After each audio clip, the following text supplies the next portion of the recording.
my storage here. But if they say no again, like I said, can we do self-guided? Normally they'll find a way to let you in. If not, switch apartments for the time being. Maybe come back to it another day after your tours for the day.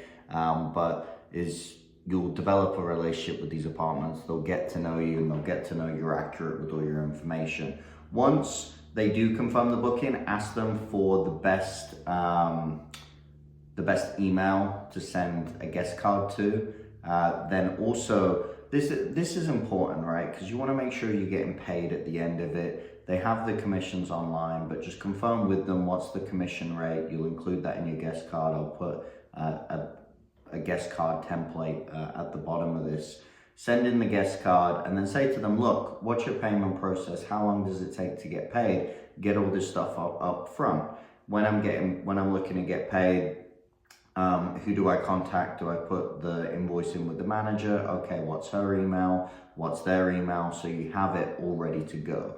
And just make a note of this so you have it on the side. So set up, I'd say 2 to 3 tours. You already know that these are the best apartments because quite simply say to them, your decision-making process is when you give them a call on the day, look, I've looked at over, as you saw on the previous video, I've looked at over 183 apartments. I've gone through all of them. The 3 I'm going to show you today are the ones that are Class A apartments. I wouldn't recommend any Class B or C. They are the newest built and they're coming in at the best price. And then shoot them the address of where you'd like to meet and keep all your notes of each unit you were looking there to see. Once you get there, introduce yourself to the leasing staff. Hi, my name is Danny Cameron from The Amazing Brokerage. I've got a client that's just about to tour who's going to be here in 10 minutes. We were looking to see this unit and this unit. Can we get prepared for when they arrive? So now, once the client gets there, as normally they want to sit down with the client. What are you looking for? Blah, blah, blah, blah, blah, and take up all this time, right? And then start to do their whole process. But have it already done for them. Look, we're here to see this unit. They're interested in this. Oh, what about 2 bed? No, they're not interested in that. Can we see this and the amenities? So you want to really take control of the tour. And if you see is every step of the way, we're controlling this process. And this is how we take out all the craziness out of real estate and all of the difficulties and where everything. Now, if they did have lower income, and if they did have lower credit, is when you call up the places that you're gonna book a tour, confirm beforehand, hey, look, their credit score's this and they make this much a month. Are they gonna get approved?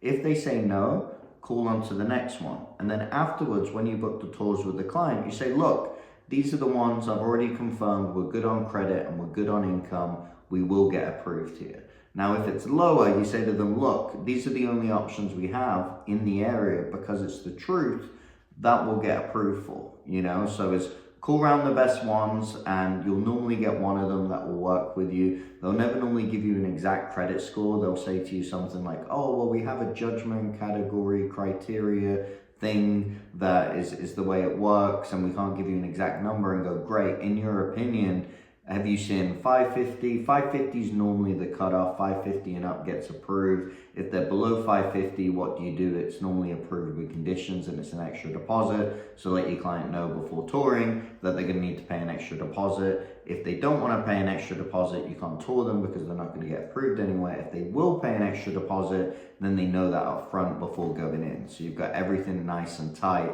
before you even walk in the door and you've already got your units and you've got everything prepared. So once you get there, you're gonna go see the apartment, look around the apartment, don't talk too much, don't try and sell the apartment. If you do have an opinion on anything, let them know what it is. Oh, I like this, I don't like that. I normally tell people the stuff I don't like as well, and I'll tell them the downsides. And this really lets them know that I'm looking out for them. And this is part of our no selling. If you watch our no selling playlist, it will help you. It'll help you get an idea for what I mean here. Is you want to just tell people the truth. That's all you want to do on the tour. I like this, don't like this. You don't own the apartment complex. You can have an opinion. And if you're their trusted guide, they're going to feel a lot more comfortable with you. Realtors get into places and they start going, oh, wow, look at how beautiful this is. And couldn't you imagine your children here? Couldn't you imagine your kids doing this? And couldn't you? No, just let the place sell itself as if they like it. they like it. If you like it, you like it. And if you don't like it, let them know what you don't like about it. Or, I mean, sometimes you don't want to be too strongly opinionated, right? Because if they like something that you don't like, you may get into this weird clash thing. But I've found for me, that's always kind of worked, even when I'm touring lofts. I hate lofts, but I say to people, look, I hate lofts. You know, I don't really have an opinion here. What do you think of this type thing? And then people just like the fact I'm being upfront and honest with them. So once you get the tour, take them through the tour day, tour 2 or 3 apartments, and at the end, quite simply ask them, which apartment would you like to apply for? And then discuss with them what your thoughts were, what you thought about the price points, what you thought was good, what you thought was best, and what you thought was best for them.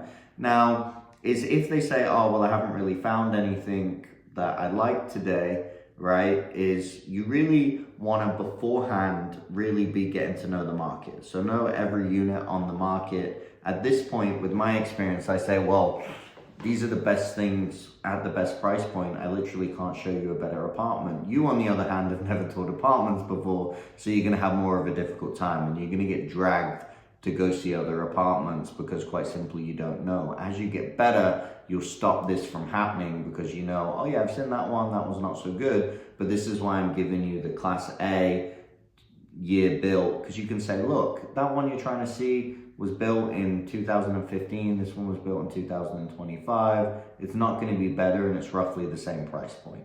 So it's going to allow you, we call this cutting off the ring, is they're going to try and run every different way and see every different thing, but they're not necessarily going to be better options for them. A lot of the times they won't be. So as if you can logically say why you didn't pick each of them, they'll feel a lot more comfortable with it. So at this point, you'll say, okay, which one will you want to apply for? They pick one they want to apply for, and then I normally say to them, give me a call, drop me a text the second you've put the application in, and I'll call and confirm with the apartment community that they've got the application, and I can help walk you through the application process all the way up to lease, and I'll explain how we do that in the next video.